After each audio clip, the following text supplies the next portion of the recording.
The story of Kenya's youngest political party, the Democracy for Citizens Party, popularly known as DCP, may be ending before it even begins.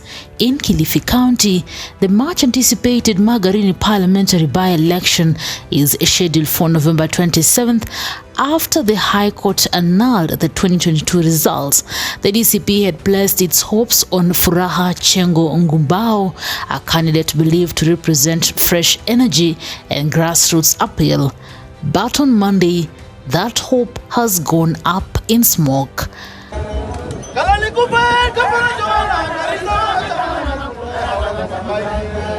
Ngumbao, a member of the DCP's National Executive Committee, has resigned from the party in a stinging letter to officials. His reasons: opaque decision-making, arrogance from party bosses, and disregard of grassroots concerns. Ngumbao wrote, quote, "The persistent lack of communication, disregard for grassroots concerns, and failure to provide clear directives have created an environment where aspirants like myself are left to navigate. This was not just frustration, it was a warning."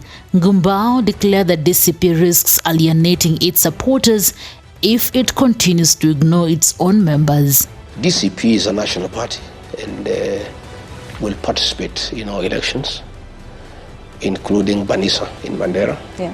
All that talk you saw in Mandera was trying to discredit me and DCP in Banisa because our candidate, Adan Mohammed, is a leading candidate. Ironically, this same Ngumbao had just received his nomination certificate on September 18th, handed proudly by Secretary General Hezron Obaga, who at the same time declared him a strong contender for the seat.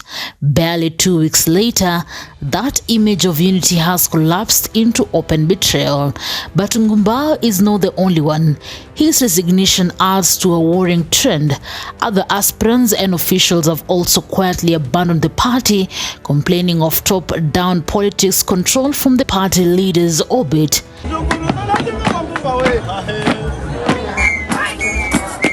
Adan Mohamed Kiongozi, the man Rigathi Gachagua had unpicked to deliver his first parliamentary victory under the new DCP party, walked away. His withdrawal barely 2 months after defecting from ODM and just 10 weeks to the Banisa by-election left Gachagua's party bruised, President William Ruto smiling, and Kenyans asking the same question: what really happened behind closed doors at State House? For Gachagua, this was not just one candidate dropping out, it was a credibility crisis. The DCP was born in May 2025 after his impeachment. Branded as an anti-patronage grassroots outfit, Banisa was supposed to be the stage to prove that DCP could plant roots beyond Mount Kenya. Instead, his flagship candidate defected before the race even began. Publicly, Kiongozi framed his exit around clan unity. Quote, "I cannot disrespect my own council of elders," he said, a diplomatic line, but one that barely concealed the tug of war between loyalty to elders, party allegiance, and political survival. The people of Banisa have told me in no uncertain term that I should be on the ballot with this party called DCP. So I want to tell those people who are spelling rumors that there is no day under this sun. There is no person who can push me to pull out of this race. I am set and I am ready to hit the ground, and we are only telling the IBC, don't waste our time. The people of Banisa have been lacking the member of parliament for the last almost 3 years, and their voice have not been heard for the last 3 years in parliament. Additionally, in Mbeere constituency, the Democracy for Citizens Party suffered a blow in the Mbeere North constituency's by-election after its candidate Duncan Mbui bolted out in a half. Nikiitwa niende kwa maneno ya oathing ya clan ya Miviriga, mimi nilikataa. Nikasema maneno ya oathing ikae na nikasema lazima sisi sasa watu wa Evurori watu wa Mpere North, watu wa Antawa, watu wa Mumeji. Tukatae hii aibu tunawekwa na viongozi wengine. Not money first, not mirengos, not all those things. Very fast. This election must be about the people of Mbere. This is exactly what Member of Parliament Gathoni Wamuchomba warned about earlier this year. Speaking in Kiambu, she declared DCP will die as long as Gachagua is the leader. At the same time, her words were dismissed as sour grapes. On Monday, they sound prophetic. The cracks are not just at the grassroots. Several potential candidates in other constituencies have walked away from DCP tickets, citing internal sabotage and a party machinery that looks more like a personal project than a national movement. Instead of attracting energy, the party has become a political graveyard for hopeful aspirants. And as DCP, we have decided that we are going to field candidates in all the by-elections in Kenya.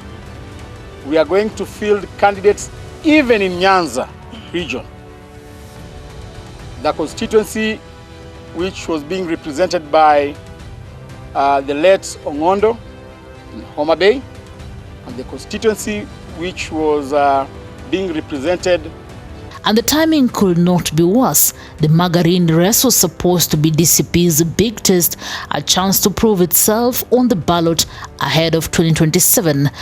But with its candidate now walking away, its credibility is shattered. Critics argue that DCP was never really a party of the people. They call it Gachagua's vehicle, built more to cement his bargaining power within Mount Kenya politics than to grow organically nationwide. The exit of candidates like Ngumbao now strengthens that perception. The big question is this: can a party that is already losing candidates, credibility, and internal trust survive long enough to matter in 2027? Or is Wamuchomba right that DCP is dead on arrival? For now, the Magarini by-election will proceed, but DCP's absence or weekends in Kilifi will speak louder than any rally or press conference. Kenya may be witnessing the slow death of a political experiment that promised citizens democracy but delivered only confusion and betrayal. Newsroom, Maisha TV, Reader Kering Chibet.